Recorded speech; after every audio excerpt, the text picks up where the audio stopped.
Bee Creek Communications is celebrating 20 years of connecting the Hill Country. 20 years of scaling towers, climbing roofs, installing networks, wireless broadcasting, timely responses, friendly service, technical support, expanding coverage, increasing speeds, keeping promises, providing our community with always-on high-speed internet. Bee Creek Communications, celebrating 20 years of serving you.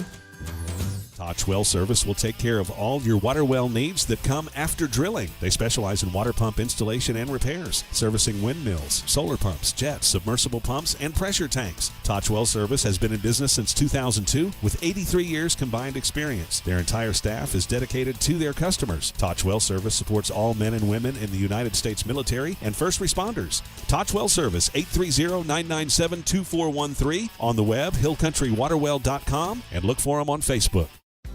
Be the envy of the neighborhood with the lush, thriving lawn from All Around Irrigation, LLC.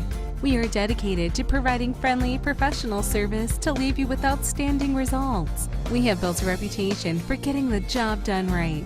We offer a number of services, including land clearing, development, rain collection, drainage, and of course, landscaping irrigation. The grass can be greener on your side when you call All Around Irrigation, LLC today. Hey volleyball fans, Joseph Financial Partners is here to support the Battling Billies and to help you with all of your financial goals. Whether it's saving for retirement, college savings, or even life insurance or long-term care, we've got your back. Let us serve up an appointment with you, then dig into your finances, goals, and dreams. Hey, and then we can assist and set a plan in motion and spike your goals to score. Success takes teamwork, so call Joseph Financial Partners at 830-997-4763 or check us out online at josephfinancialpartners.com. Securities are offered through LPL Financial, member FINRA SIPC.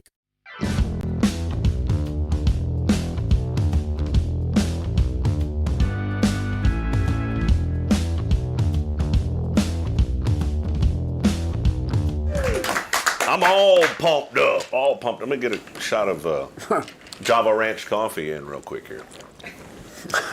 Now I'm even more fired up. You betcha. It's time for Coffee with Coach at Barefoot, 108 East Main, Fredericksburg. J.D. Rose, Coach Lance Moffet, athletic director, head coach of the Battling Billy football team right here. Game day is the best day of the week. Isn't it? I love it. I love it. Got a little fall weather, a little taste of fall. Yeah, no, it's awesome. So, it was very cool this morning and had some cool days this week. You bet. So, looking forward to it. Yeah. Tough loss at home to Burnett last week to open up District 0-1, but 4-2 on the season. It looked to me like the team just came out a little flat.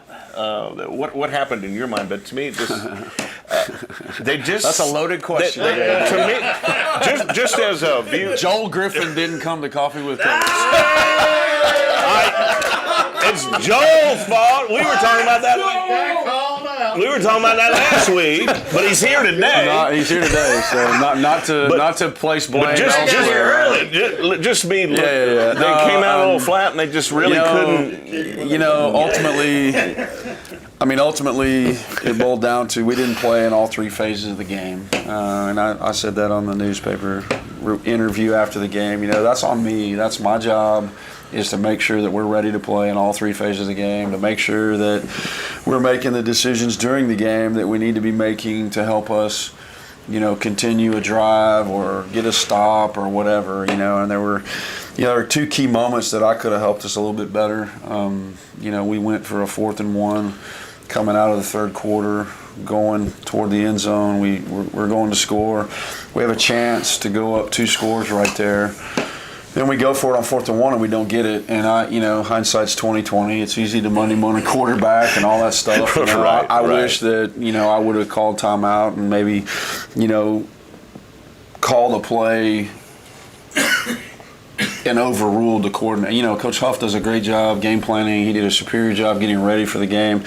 And I felt like we needed to, get that first down, and we went for it on 4th down, and we had a chance to go for it on 3rd down. And I wish that I would have maybe called timeout or we'd have regrouped or whatever. We were in a little bit of a rhythm at that point, and you see that a lot when you go in and out of tempo.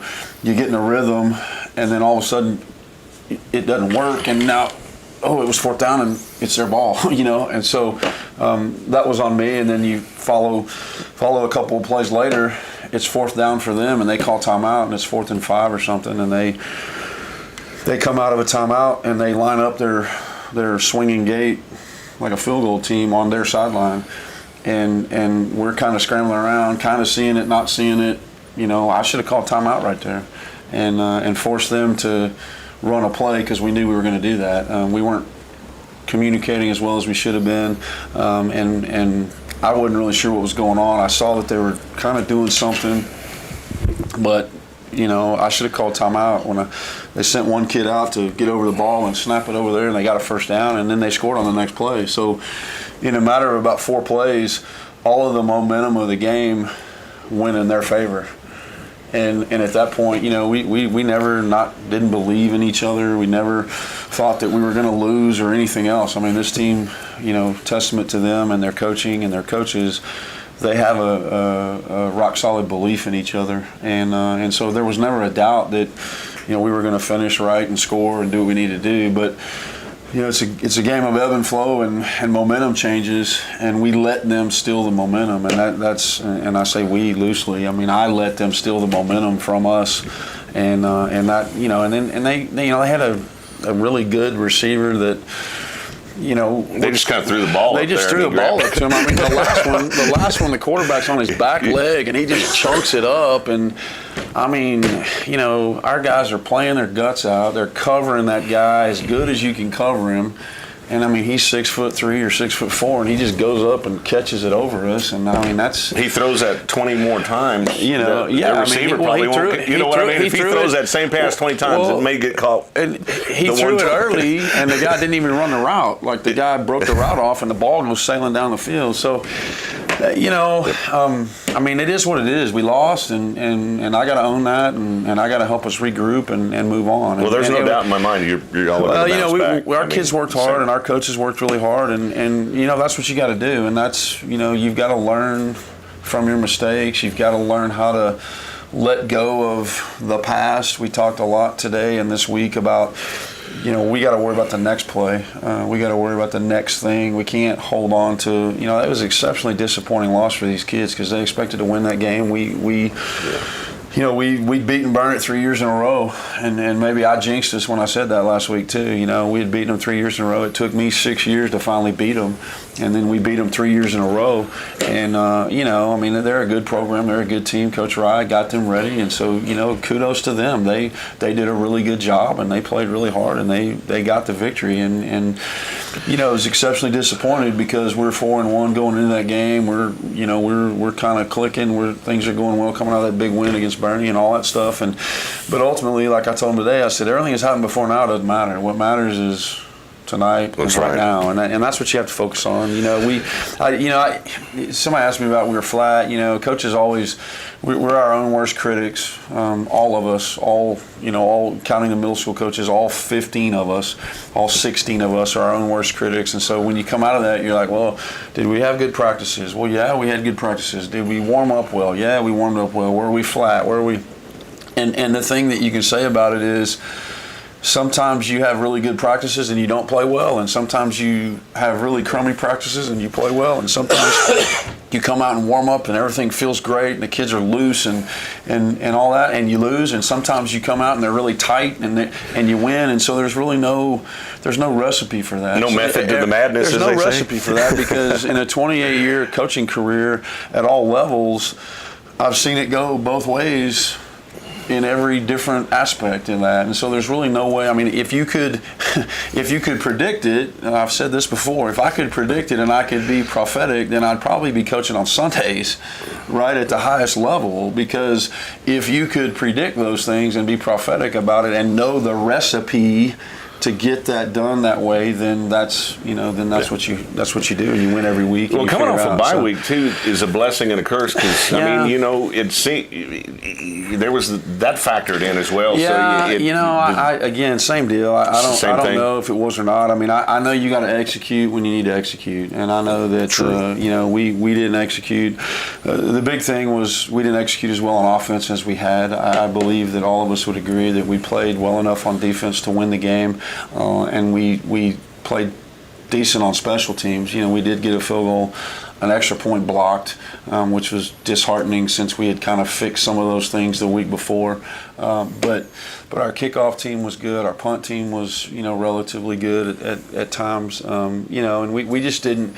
We knew that they were going to give us some trouble up front on defense. We knew that their defensive line was really good, and with what they do, it posed some problems for us. And we didn't do a really good job of communicating during the game those problems and fixing those problems. And that's, again, that, like I said, that's on me, and that's on us as coaches and the kids for not communicating. That's the thing that we're all going to take responsibility, and that's what I talked to him about after the game, is that, look, this is not one person, one unit, one team, if we do this here and we do that there and we do this here, then we win. But, ifs and buts or candies and nuts, and we'll have a Merry Christmas. So, you can't piece that together. You just have to analyze the film and correct the things you didn't do well, and we did that. Our win as a team, loses as a team. Our coaches worked really hard, and they've got a good game plan moving forward, and we've corrected some things, and we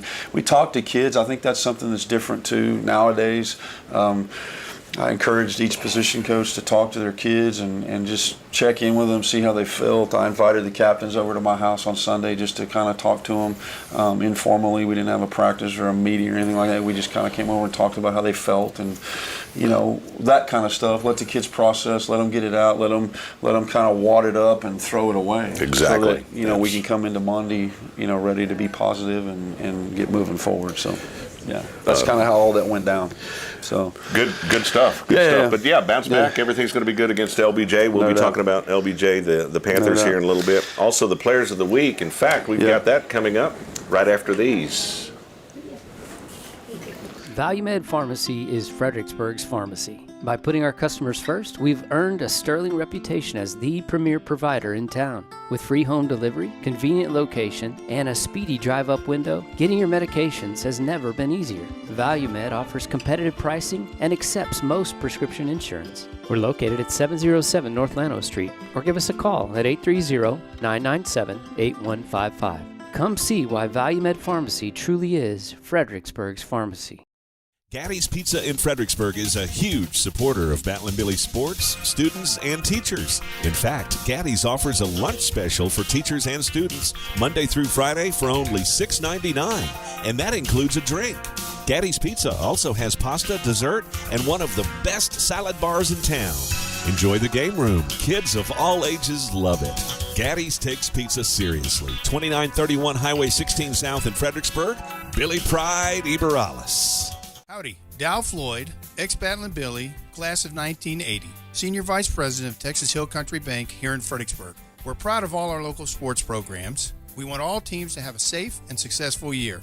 Be physically and mentally prepared, be creative, and enjoy the game. That's how we work around here, helping local businesses and individuals accomplish their financial goals. If you need assistance, our team is here for you. Texas Hill Country Bank, where good people make good bankers. Member FDIC and Equal Housing Lender. Have you ever been confused by all the options in the investment world? Or maybe just need someone to sit down with to discuss your goals? Why not schedule some time with Scott Emmel or Mark Southard at SI Wealth Management? Whether it's as simple as rolling over a 401k or starting a college savings plan, or an efficient way of transferring wealth to future generations, identifying the need is the key to identifying the strategy. Call 830-992-3464 to schedule your appointment today. SI Wealth Management, where a handshake and a look in the eye still means something.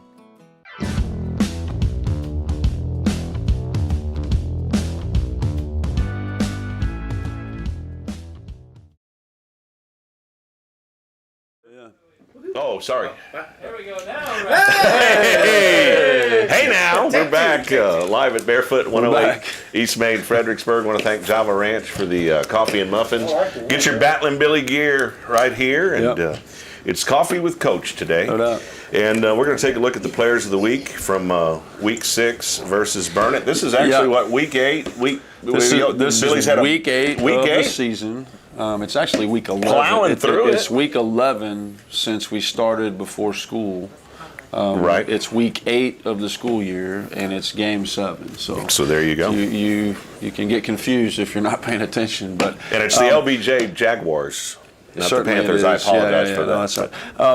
And we're blessed to be playing. That's one point I want to make sure that everybody understands is that we're still in this global pandemic mode and all of this stuff, and we're just blessed to be playing.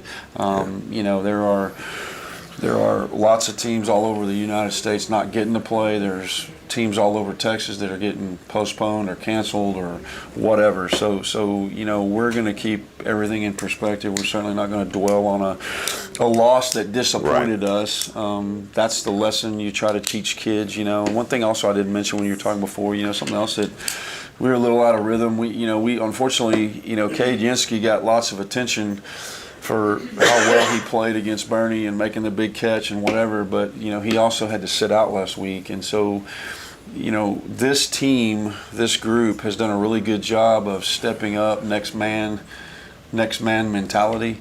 But Cade, in every single game up to that point, had added a dynamic component to our ability to move the football. He's like a spark plug. And he, he's made big plays in every single game, none bigger than the plays against Bernie. But and not having him, I mean, he's certainly a leader. But when one of your guys is on the sideline, that hurts you. It hurt us, not having Javi for all these weeks. It's hurt us losing Gavin a couple times. It's Rob Zuberbuehler plays so hard that he's so beat up that at times he gets to the point where he can't go, and all of them. I mean, that's the thing that defines these kids is that they love each other so much that they're willing to give every ounce of everything they have for each other. So I want to make sure I make that point before we move on. But yeah, Players of the Week. Had a decent week with our sub-varsity last week. We talked about the scores and stuff, but on our JV last week, Sam Sodenberger and Jesse Leha were our Players of the Week. They accounted for almost the entire offensive output. I think Jesse had just over 100 yards receiving and 120 yards rushing, and I think Sam had lots of passing yards as well as 100 yards rushing in the JV game. So that was an easy pick for those coaches to pick those two guys. And we're really proud of those guys.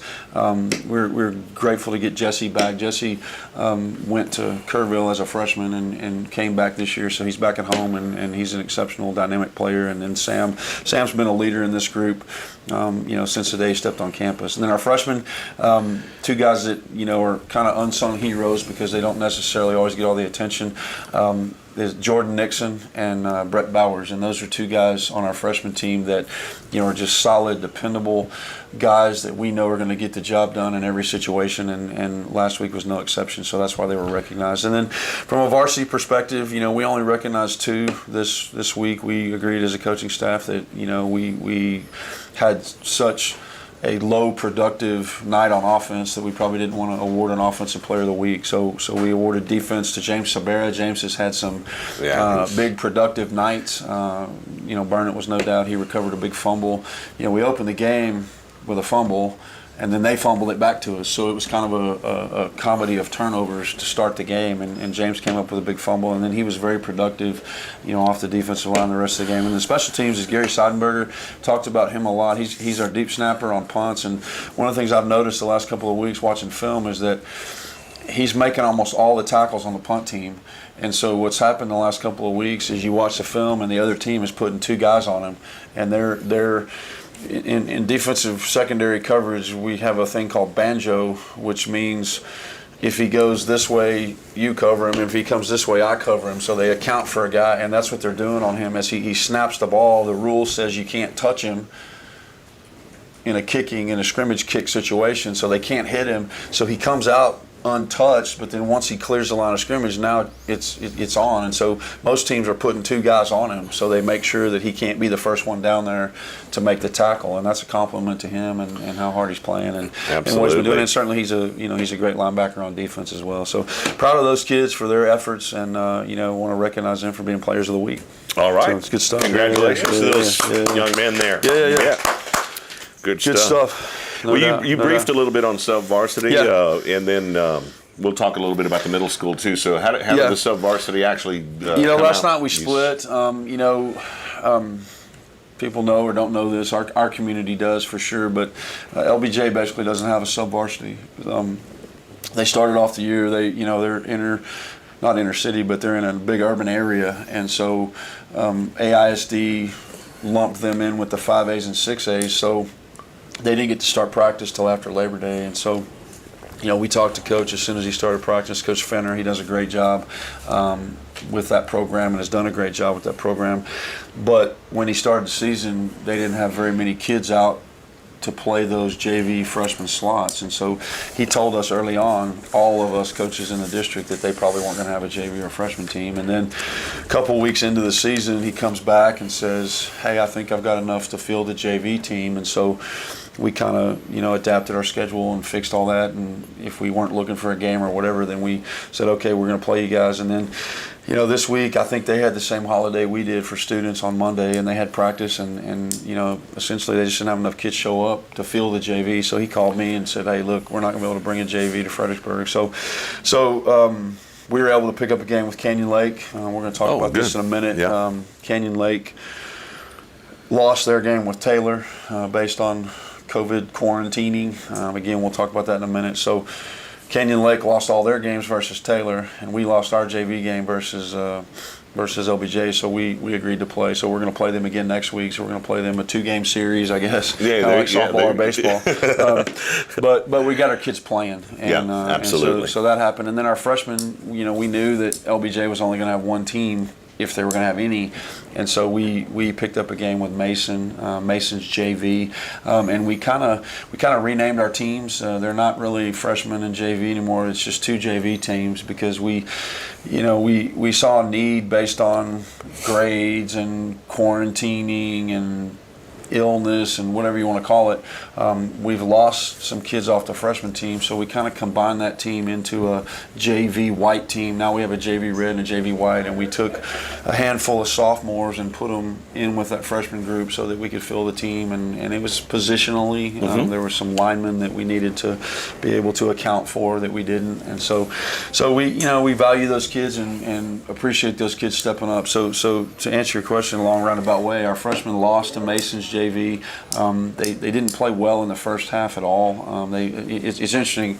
The first play of the game we scored, or the first offensive play of the game we scored, and their first play on offense they scored. Oh man! And so it was like, okay, it's gonna be a track meet or whatever, and then for the rest of the first half, we didn't play very well, but we tried to get them straight at halftime, and we said, let's going to try to go out and do a better job in the second half. They ended up losing 42-14, but the second half was 7-7. So they got some things fixed, and they played a little bit better and took care of some things a little bit better. And then the JV ended up kissing their sister. They tied Canyon Lake. Which is what a tie is. It's like kissing your sister. So that's probably not politically correct to say that or whatever. We get the idea. As long as I've been coaching, that's what we've called it. That's what we've called a tie. So, but they tied, and they battled back and forth. It was a good game. It was 21-21, and our guys. I say this every week. All you can ask for is a chance to win the game in the fourth quarter. And that's just real. That's exactly what it ought to be. Is give yourself a chance to win the game in the fourth quarter. And with 3 seconds left on the clock, they kicked the field goal to win the game. It would have been like a 32-yard field goal or something, and it got blocked, unfortunately. But so it ended in a 21-21 tie, and we don't play the overtime rule with sub-varsities because those nights are already pretty long anyway. Pretty long, yeah. So we hadn't decided. Last year we played Canyon Lake on a 3-game series with our JV white team, and we just carried the score over each week. So I'm going to talk to the coach and see if we'll just put 21-21 on the board, and when we get over there, just keep the points and move on and see what happens. But and that's kind of what happened last year. It was a whole bunch of points, and so anyway, they did really good. I was pleased with them. FMS played Kerrville on Tuesday night, and FMS. Those guys have been struggling a little bit. They've had some serious quarantine issues. We had some grade issues.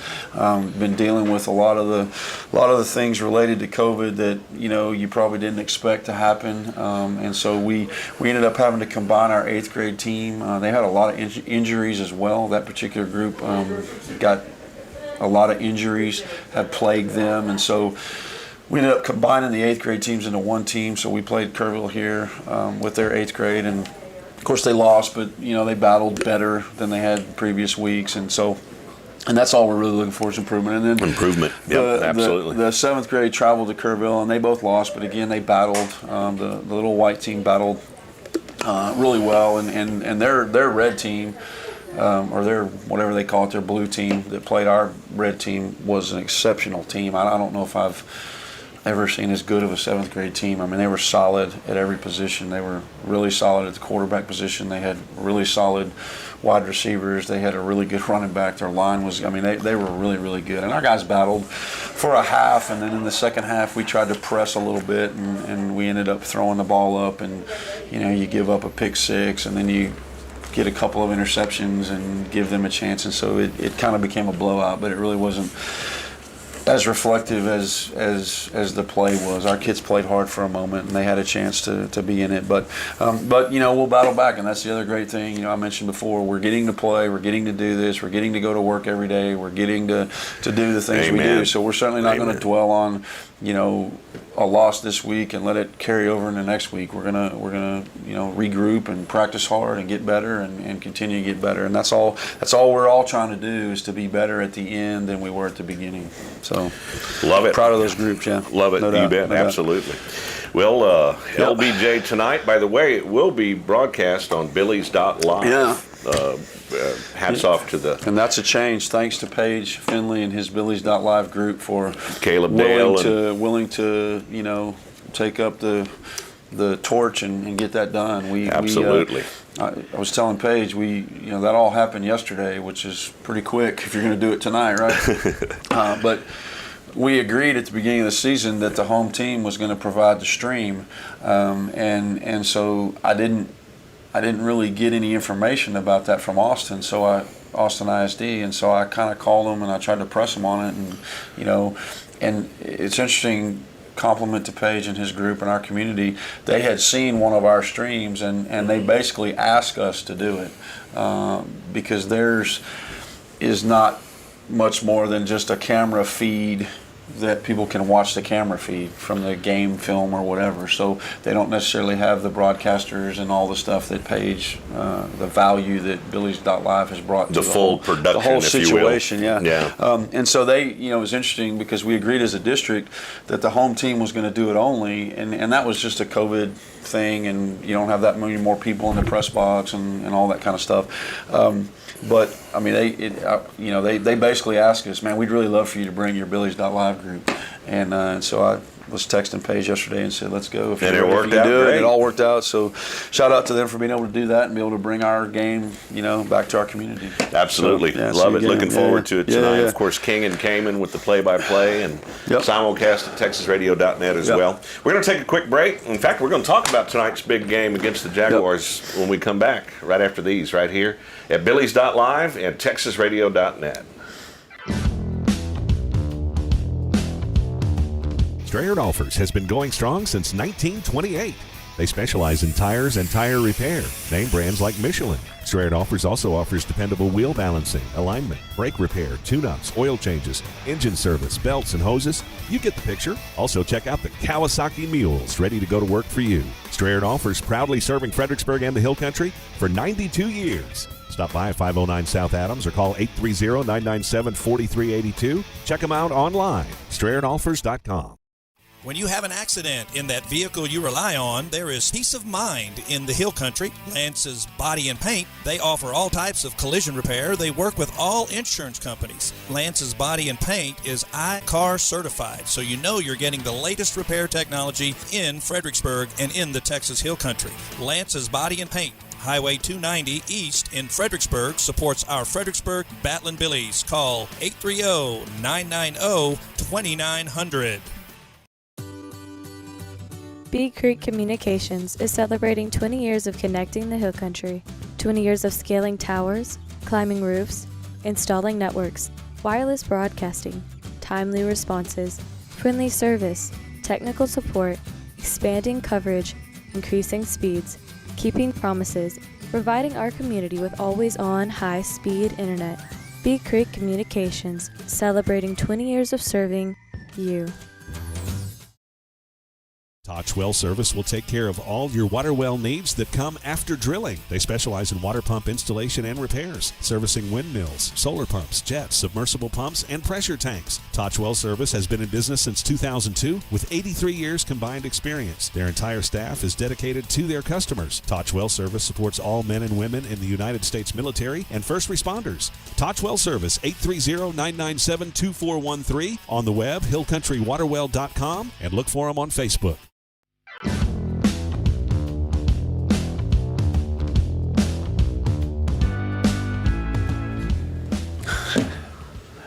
And we are back at Barefoot, 108 East Main, Fredericksburg. Coffee with Coach J.D. Rose, Coach Lance Moffet. And we've got a big district game tonight, 13-4A play against Austin LBJ, the Jaguars. Jaguars, that's easy for me to say. But what can we expect tonight? How are they? How's LBJ looking? They're an exceptional team. I heard they got a couple of D1 players. Certainly they do. A couple of really good players that have had some offers from big schools. As recently I've heard Texas, Clemson, Alabama, Oklahoma. Big schools. The big football schools, obviously. So, they got some talent. They're a talented team. They're a historic, tradition-rich program in terms of success in football. I would say they're probably the, flagship of AISD. Them and Austin Bowie are the perennial football powers. I would give it up for them. They typically are in the playoffs and they make some noise. And Coach Fenner, Jamal Fenner's their head coach, and he's done a great job there with that team. And they're coming down. The interesting thing for them, the swap that happened was, realignment. Liberty Hill moved up and out of our district, and so you're feeling pretty good about that. You knew that was going to happen. You're feeling good about that because they're the perennial powerhouse they've always been, and you're not sure what's going to happen in realignment. And then, you look at the realignment, and I wasn't expecting LBJ. I didn't know they were going to come down. I didn't know the whole circumstances, but they came down because they split their school and created a magnet charter school on the same campus. And so they separated some of their kids for a special magnet charter program they have, which is pretty common in big school districts. And so the population of LBJ was reduced such that now they're a 4A Division I instead of a 5A Division I or Division II, whatever they were before. So it was kind of out of the blue that they came in our district. I wasn't expecting that.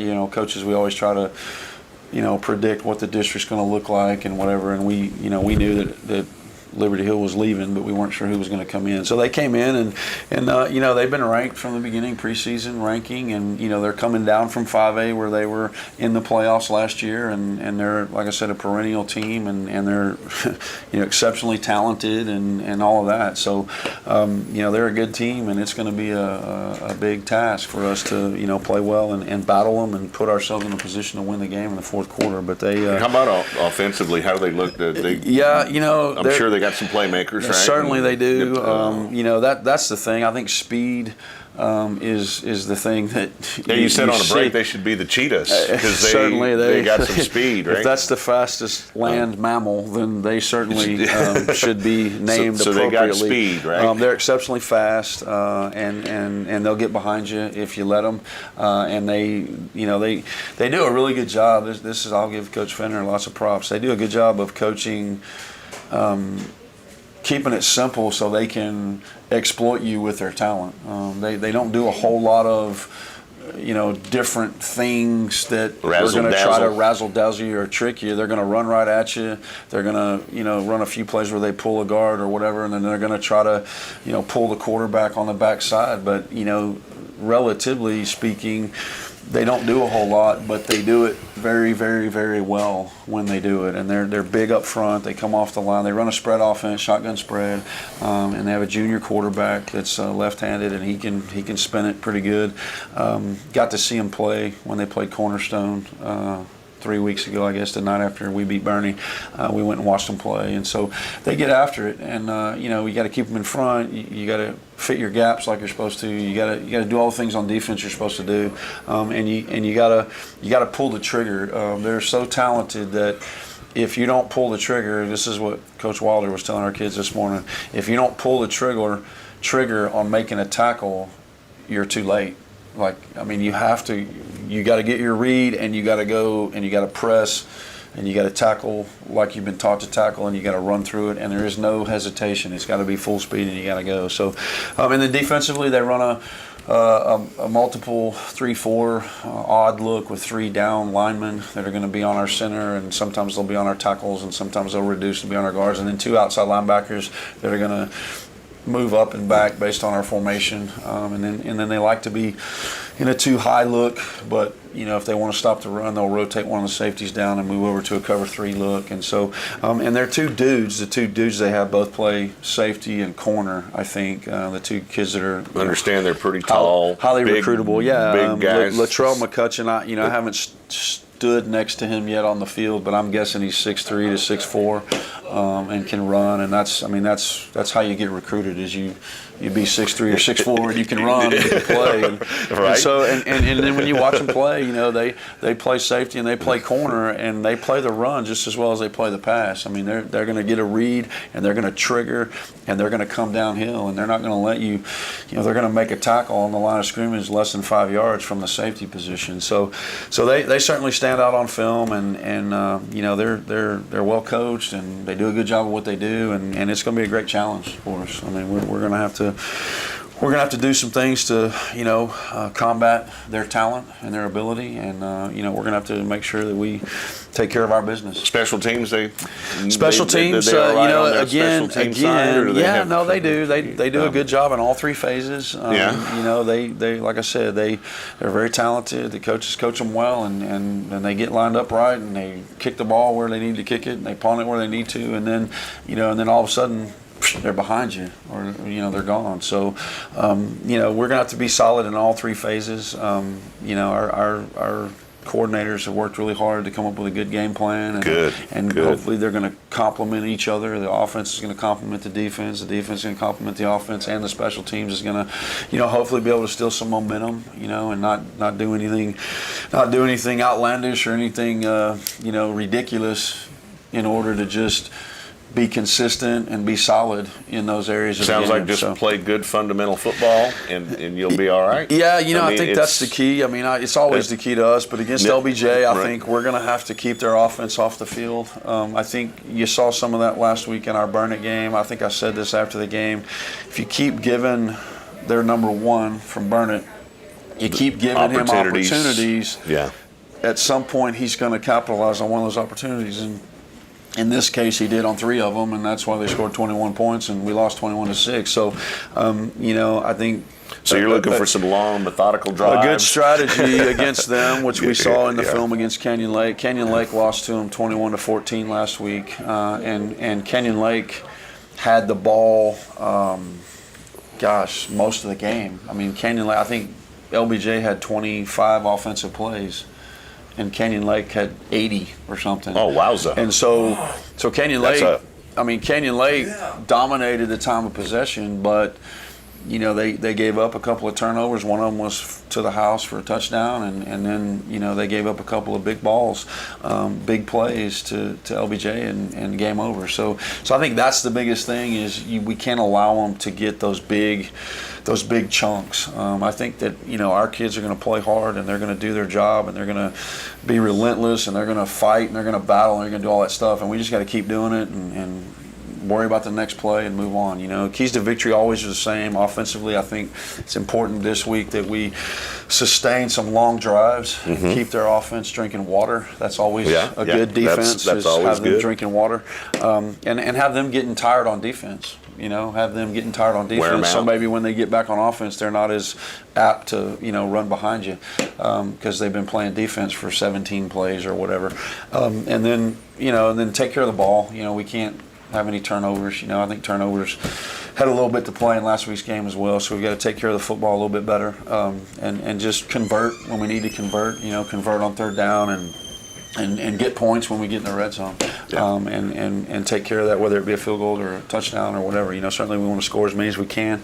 I think that's something that our kids they've got a little bit of edge about them. They were exceptionally disappointed that we only scored 6 points. It was the first game that we had such a low output on offense, and our kids that play offense, which are a lot of the kids that play defense, they were upset about that. They were mad. Cole was really upset that we only put up 6 points last week. So I know we're gonna work hard to do what we need to do to put up as many points as we can, and then defensively, I've already mentioned it. We're just gonna keep them in front and fit our gaps and tackle well and run to the ball and hopefully force them into some mistakes, force them to turn the ball over and give us a chance. I think our offensive mindset has to be that when we get those opportunities, we've got to capitalize them on. Punch it in when they give it to us. And then special teams, we just got to be solid and not give them any creases or any seams. And we've got to be able to put the ball where we need it. Coach Riley's doing a great job with that group. And they've improved a bunch each week, and we've made some big improvements from one week to the next. But this week in particular, we're going to have to be real methodical about where we put the ball and who we don't get the ball to, if you will. Who we don't punt the ball to, who we don't kick the ball to, who we do. And so, that's part of it. And they've worked on that all week, and I think we've got a really good strategy. And there's that old saying too, like for instance, if they double team Beard. There's that cliche or saying if somebody's double teamed, somebody's probably open. Yeah, so do you think they're going to go in with that mindset to double team Beard, or I know you can't predict those types of things. But the cool thing about them, they haven't played as many games as everybody else, and a lot of people don't know this. UIL changed the rules this year for trading film, and they did it for the playoffs, but basically. In the playoffs, if the other team wants all of your games, you have to give it to them. And so what most of us have done is we've all at the district level just said we'll trade them all. That way we're not hiding anything from them. They're not hiding because what happens is coaches do gamesmanship. This coach knows that guy on that staff, and so you end up getting all their films anyway. So you might as well do that. So, but in this case, they've only played 3 games, so I'm not going to give them all our films. Like I'm not going to give them 6 games. Right. So we had to talk about we want your first 2 games and we're going to give y'all our last 2 and then we're going to trade Burnett for your Canyon Lake, and so all that happened. And so, I don't know what all they've seen of us. Certainly they've seen us on Billie's Live because they mentioned that, right? So and while we're playing those first 4 games, they're not even practicing, or the first 3 games, I guess. And so they're watching us on Billie's Live or on whatever, and so that they know who we are, and so to answer your question, I think if anybody plays us, they're going to try to take Judd Beard away from us, and I think Coach Huff and Coach Gibbs do an exceptional job preparing for that, mm-hmm. and or putting Judd in a position where maybe he hasn't been all the time, put him in a position where he's in a different spot, and so they haven't seen that yet. So that's just something that they've always done a really good job of, and it's the old chess match. We have to answer that call, and I mentioned Cade earlier. It's great having Cade back. We're exceptionally pleased that he's playing tonight because he's that's what happened at Bernie. They were committed to Judd Beard not beating them, and Cade Yansky stepped up and did so, and Matthew Smith and the offensive line and Cole Immel, and and that's the thing we've talked about all year in the show is that's what we want to be on offense, and that's what Coach Huff and Coach Gibbs and the O-line coaches and the entire offense is all about, is being able to take what they give you when they give it to you, and so. Should be a heck of a game. It should be. It's going to be a fun, good ball game tonight. It's going to be a beautiful night to play football, and we're back at it. And like I've said all show, we're blessed to be doing it. I don't, we can't take a single thing for granted. Well, with that being said, how's the COVID world going?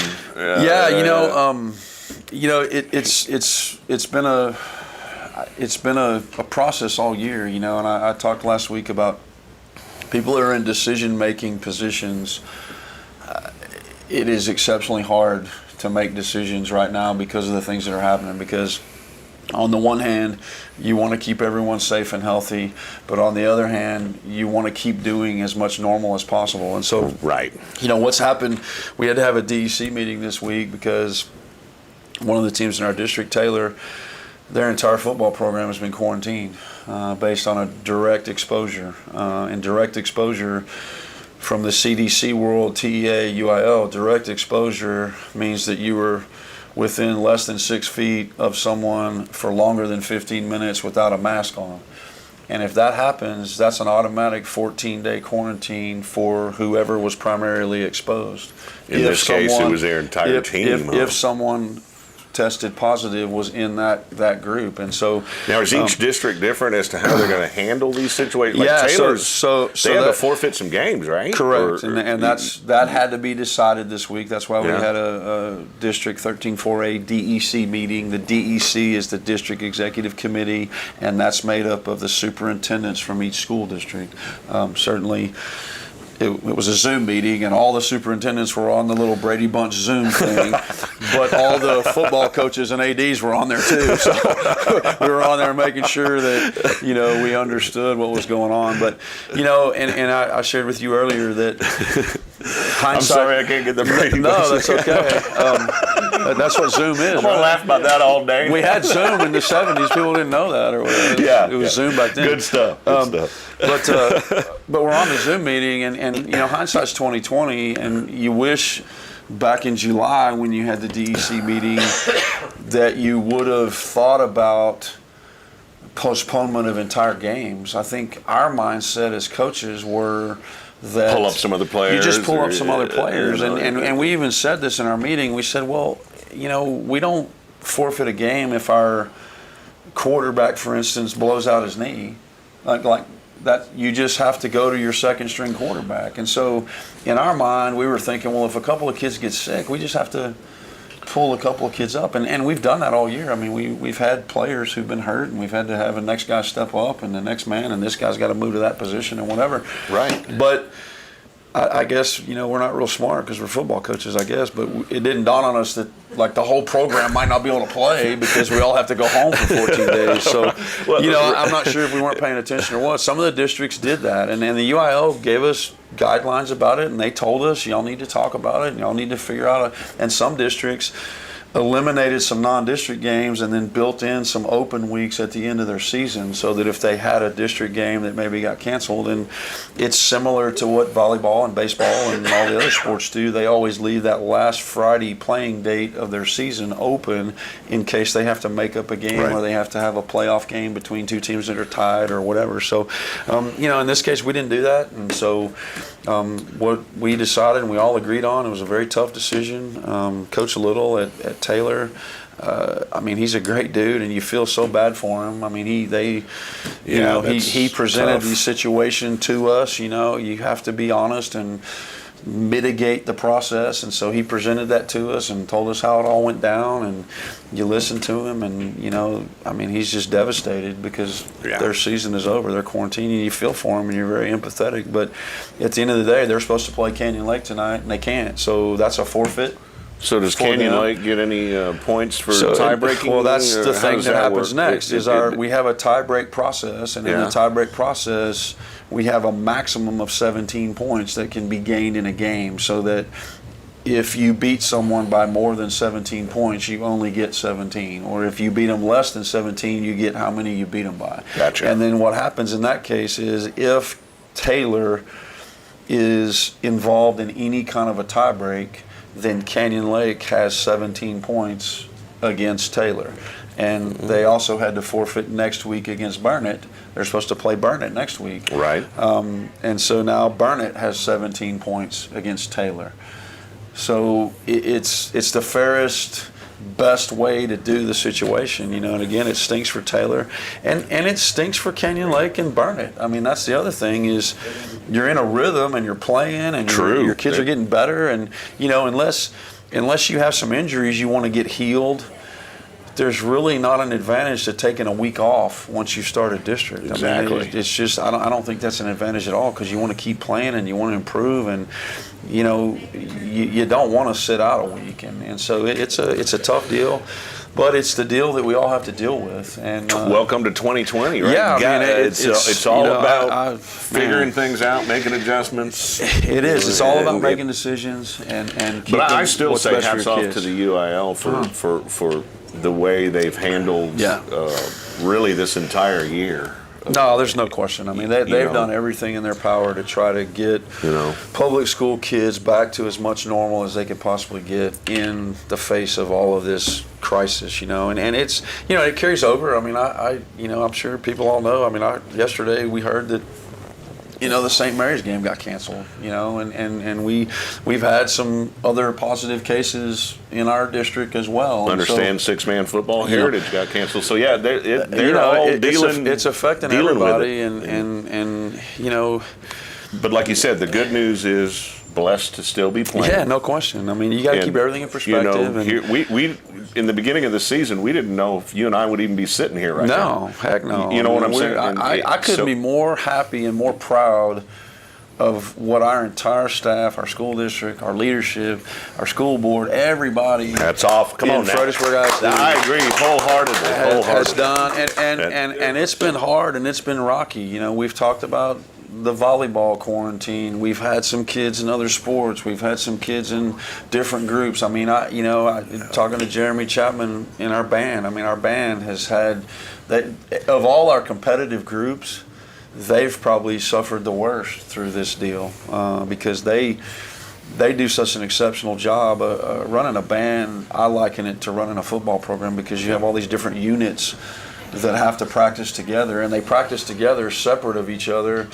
So you can still do the quarantine, the social distancing and all that, but then they try to bring it all together, and at one point, he's got a whole bunch of kids quarantined. They can't even practice. So it's just it's a tough new world that we've got to figure out how to get through and try to do as much normal as we can. So far, so good for the Billies. No Absolutely. No doubt. Well, we're going to take one more quick break, come back and talk about the fall sports, and maybe take a question from the audience, see if we had any questions submitted or anything like that. But we'll be wrapping up here in just a little bit. Billies.live, TexasRadio.net, Coffee with Coach.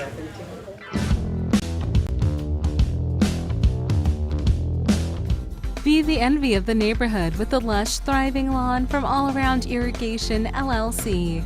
We are dedicated to providing friendly, professional service to leave you with outstanding results. We have built a reputation for getting the job done right. We offer a number of services, including land clearing, development, rain collection, drainage, and of course, landscaping irrigation.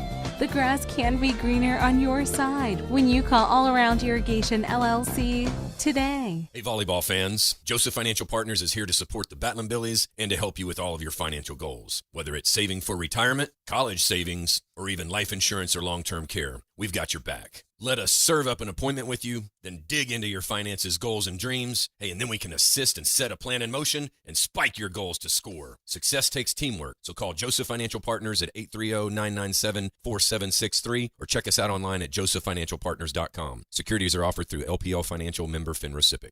ValueMed Pharmacy is Fredericksburg's pharmacy. By putting our customers first, we've earned a sterling reputation as the premier provider in town. With free home delivery, convenient location, and a speedy drive-up window, getting your medications has never been easier. ValueMed offers competitive pricing and accepts most prescription insurance. We're located at 707 North Llano Street, or give us a call at 830-997-8155.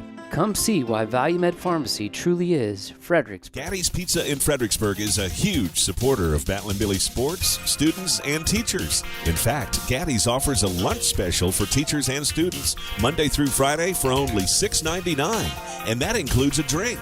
Gaddy's Pizza also has pasta, dessert, and one of the best salad bars in town. Enjoy the game room. Kids of all ages love it. Gaddy's takes pizza seriously. 2931 Highway 16 South in Fredericksburg. Billy Pride Iberales.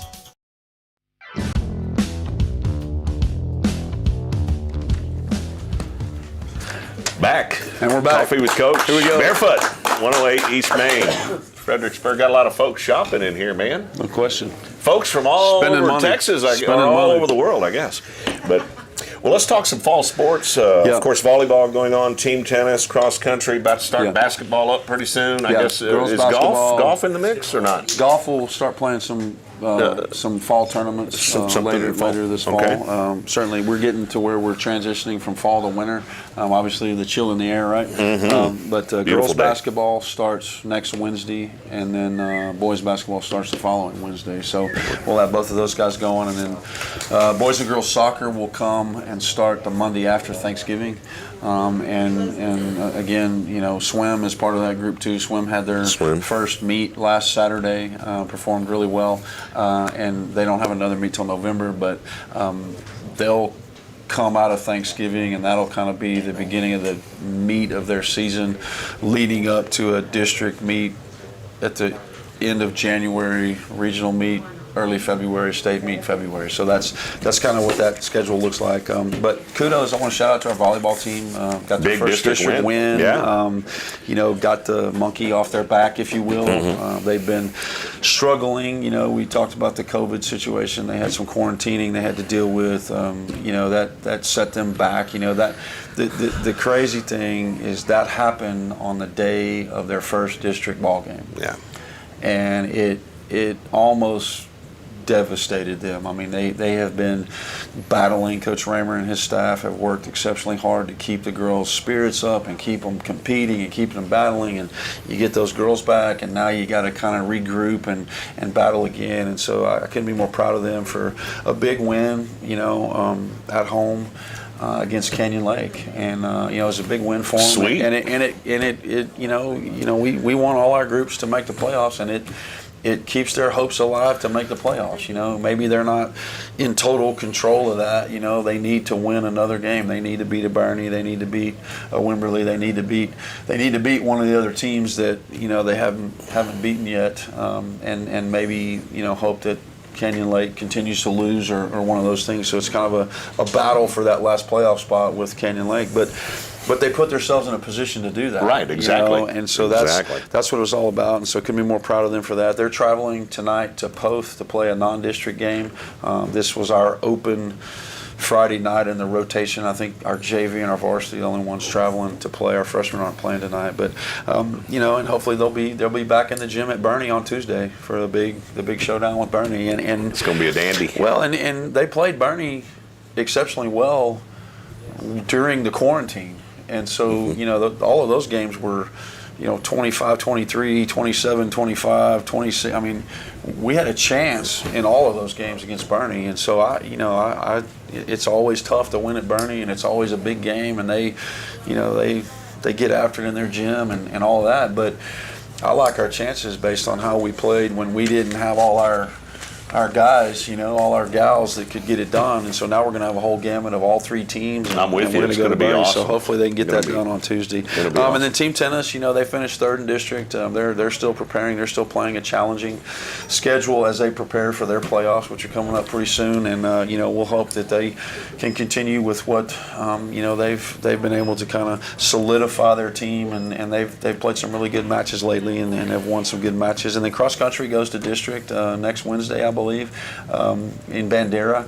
They had a district preview this week over there, and they performed really well, and did a really good job. So you know, I expect them to make some noise at district and do the things they always do and get ready to go to the playoffs and head to regionals and do those things. So yeah, it's just you know, again, it's great to be doing all this. So we just want to keep it going. Wholeheartedly. You know, that's the whole deal. Let's keep it going. Yeah, so. no doubt. Did you have any submitted questions? Did anybody email? I didn't. Well, then guess where we're going. We got a big crowd. I think we got time. Yeah, we got perfect timing here. Can we get some referees that call some penalties against the other team? There's my question. How do we work that deal? Can we get some referees that can call some penalties against the other teams? Wow. At least call it fairly. At least call it fairly. So that is a loaded question. Probably the most politically incorrect question I've had all year. Certainly, yeah. We'll be right back. You know, and I'm certainly not the best at this, but our philosophy on that is we have to overcome that. You base it in biblical terms. Humans are all sinful, and so are officials, and so they're going to make a human judgmental sinful call, and every time they blow the whistle, the other side of the field thinks it's a bad call. And so you can't get caught up in that. Certainly when it's blatant, at the higher levels, they've done an exceptional job of trying to equalize it with the replays and all that stuff. I don't foresee that ever coming to high school just because of the cost of the technology to do all that. And there's been some high school states that have done it, but on a very limited basis. So yeah, I mean, my deal on that is that's my job, is to work those guys and to get those guys on our side, treat them with great dignity and respect leading up to the game, love on them, make sure Mr. Yes sir, no sir, all that stuff. And then during the game, sometimes you lose your mind and you rip them or whatever. And typically, and typically they take it. In my opinion, the best officials are the ones that appear to be deaf because they don't hear anything, and they don't acknowledge you when you yell at them and stuff like that. And so, but we want to teach our kids and our coaches. I try to remind our coaches that that's my job. You guys worry about the next play, and we talked about that this morning as a team. Going into tonight's game. We can't hold on to anything that happened before tonight, and we can't hold on to anything that happened before the next play, because when the play's over, you can't do anything about it. You've got to regroup. You've got to have confidence in each other. You've got to be able to not worry about the things you can't control. You can only control the officials in a very minute moment of the time that play happened, and you might think they made a bad call. And so my deal with all our coaches, volleyball, basketball, all of them, is argue your point stringently for your kids, defend your kids, and then move on. And don't allow the officials to give your kids an excuse for poor performance. And that's kind of my philosophy. That's good. And I think I like that. Because you give the kids a built-in excuse if you're constantly barraging or berating or bemoaning or besmirching the officials, and so as you talk, I don't know why I'm visualizing the picture of the Bernie ref that had to call the touchdown on the 2-point conversion. Have you seen his face? It looked like that was a pretty. He was like he didn't want to do it. Yeah. Okay. Well, and that was somebody posted a picture of his face zoomed in on it. Right. Anyway, but I'll just say, I had to say that. In closing for that, I'll just say much respect for those guys. I always tell, especially our parents who yell at them and scream at them and stuff like that, they need people to officiate, and if you're that much better than them, then maybe you should go sign up to officiate and see what it's like to do that, because there is nobody in a game that is more, under the microscope, and every time they blow the whistle or every time they call a strike or every time the other side is ripping them. So they certainly have to have thick skin, and we're in a shortage. People need to know this too. In the state of Texas, in every sport, there's a shortage of officials because of the way we've allowed people to treat them. I mean, who wants to do that? Right. I'm with you. So giving my soapbox moment, I want to remind all of our fans that we need to not treat the officials with disrespect and all of that stuff, because we need them to do the job, and if we don't have officials, we can't play a game. And so, I have to swallow some of that too, right? Right. And so, we all and do. I will. But anyway, good question. Thanks. Yeah. That was a good one. Well, take care of LBJ tonight. Sir. That's going to be good. Billy's.live will travels. have the game, and also at texasradio.net. So looking forward to that as well. Should be a heck of a game. Little fall weather, Hopefully. little taste of fall in the air. Looking forward to some football tonight. Can't wait to see our kids play. Love our kids. Love to watch them play. Love to see them perform. Love the way they compete and get after it. So I can't wait to see them do it again. All right. Well, God bless you, folks. That's going to do it from Barefoot 108 East Main, Fredericksburg. Softball pitch. Ball.